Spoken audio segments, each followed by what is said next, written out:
President Biden this afternoon signing into law the CHIPS Plus Act, the legislation to boost domestic semiconductor production, plus also authorize scientific research for the next 10 years. Oklahoma Congressman Frank Lucas played a lead role in getting it to the president's desk, even though he actually voted against it.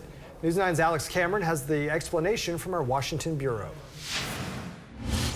As ranking member of the House Science Committee, Lucas worked for years on some aspects of the bill, so he was all for it until, he says, politics got in the way. So regrettably,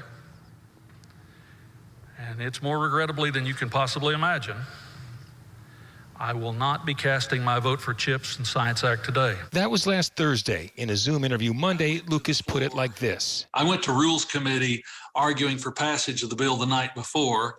I went to the floor prepared to vote for it, and the world turned upside down around me. That is, within hours of the Senate passing CHIPS, Democratic leader Schumer shocked Republicans by announcing he'd struck a deal with moderate Joe Manchin on a climate, healthcare, and tax policy reconciliation package. There appears to have been a ladies and gentlemen's agreement that if CHIPS moved, reconciliation would not move. Democrats deny there was an agreement, but House Republican leadership responded by calling for no votes on the bill Lucas had been planning to endorse, but which he also knew would need continued tending to in coming years. That will be much simpler as chairman of the Science, Space, and Technology Committee, and sometimes we all have to pull the rope as a part of the team. Lucas says he regrets the Democrats' political games forced him to vote no, but that doesn't mean he regrets the bill with its $52 billion for chip manufacturing and $200 billion for scientific research is now law. Passing the CHIPS Plus Act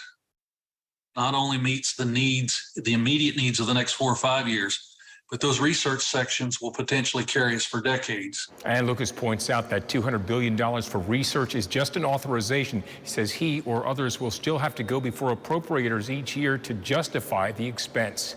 In our Washington bureau, I'm Oklahoma's own Alex Cameron.